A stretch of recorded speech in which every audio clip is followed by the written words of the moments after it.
নমস্কার, আমি পারমিতা। আমার নতুন একটি ভিডিওতে আপনাদের সবাইকে স্বাগত। আশা করছি আপনারা সবাই খুব ভালো আছেন, সুস্থ আছেন, আর আমিও খুব ভালো আছি। আপনাদেরকে আমি কথা দিয়েছিলাম আমার বাড়ির কালী পুজোর ভিডিও শেয়ার করব, কিন্তু সময়ের অভাবে ভিডিও এডিট করা হচ্ছিল না, তাই একটু দেরি হয়ে গেল। এর আগের ভিডিওতে আপনাদেরকে দেখিয়েছিলাম প্রসাদের জন্য আলুর দম ও পোলাও রান্না। আজ দেখাবো মায়ের পুজোর জন্য ভোগের কি আয়োজন করা হয়েছিল, মায়ের সাজগোজ ও পুজোর ভিডিও। একটু সময় নিয়ে ভিডিওটি দেখবেন, আশা করছি আপনাদের সবার খুব ভালো লাগবে।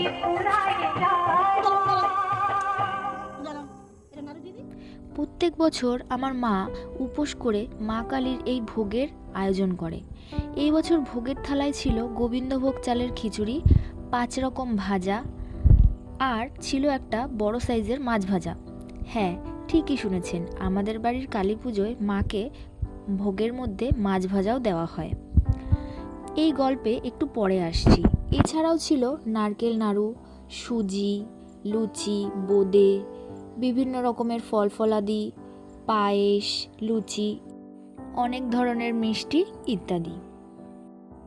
আমার বোন সুন্দর করে একটা বড় স্থলপদ্মের মালা বানিয়ে দিয়েছিল। দেখুন তো মালাটা পরিয়ে কি সুন্দর লাগছে। আমাদের বাড়ির এই কালী মূর্তিটি প্রত্যেক বছর পাল্টানো হয় না। আমি ছোটবেলার থেকেই বরাবরই এই মূর্তি পুজো করতে দেখে আসছি। প্রতি বছর এই মূর্তিকে অঙ্গরাজ করা হয়। সকালে আমি আর বাবা মিলে এই সুন্দর শাড়িটি মাকে পরিয়েছিলাম। দেখুন তো কেমন লাগছে, কমেন্টে জানাবেন। পুজোর সমস্ত সরঞ্জাম গোছগাছ করে আমি একটু চলে গেলাম অতিথি আপ্যায়নের দিকে। এই যে আমাদের সবচাইতে বড় অতিথি ছিল আমার টুনটুনি পাখি, সোনা পাখি, আর আপনাদের প্রিয় বেবি আদ্রিকা। তো অতিথি আপ্যায়ন সেরে প্রায় রাত্রির 11টার দিকে বাবা পুজোয় বসলো। ঠাকুমা দাদু চলে যাওয়ার পর থেকেই বাবাই প্রত্যেক বছর আমাদের বাড়ির পুজো করে থাকে। আর আমাদের এই পুজো করতে প্রায় 4 থেকে 4.5 ঘন্টা সময় লেগে যায়। কালী পুজোর বিভিন্ন ধরনের নিয়মকানুন থাকে, আর সমস্ত কিছু করতে করতে এই সময়টা এমনিই কাভার হয়ে যায়। প্রত্যেকবারই পুজোর সময় বাবা যখন বসেন তখন আমি পেছনে বসে থাকি, কেননা পুজোর সময় কখন কোনটা হাতের কাছে লাগে আমি পেছন থেকে রেডি করে বাবাকে এগিয়ে দিতে থাকি। এই এখন যেমন ধুনুচিটা ধরিয়ে নিচ্ছি। এরপর আরতির জন্য যা যা সরঞ্জাম লাগে সেগুলো আস্তে আস্তে আমি রেডি করে রাখছি, কেননা বাবার এই মন্ত্রপাঠ শেষ হলেই আরতি হবে, আর তারপরে সব শেষে হবে যজ্ঞ।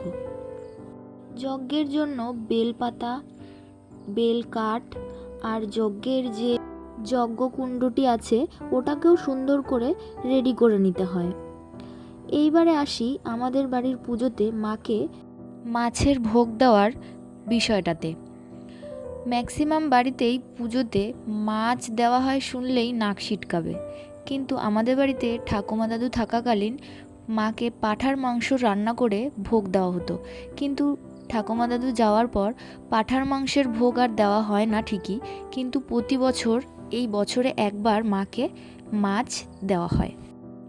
আমাদের মন্দিরে পাঁঠা বলি হওয়ার প্রথাটি আমি বরাবরই কোনোদিন দেখিনি, কিন্তু সেটার পরিবর্তে চাল কুমড়ো বলি দেওয়ার প্রথাটি আমি দেখে আসছি, এবং প্রত্যেক বছরই এটা হয় এখনও।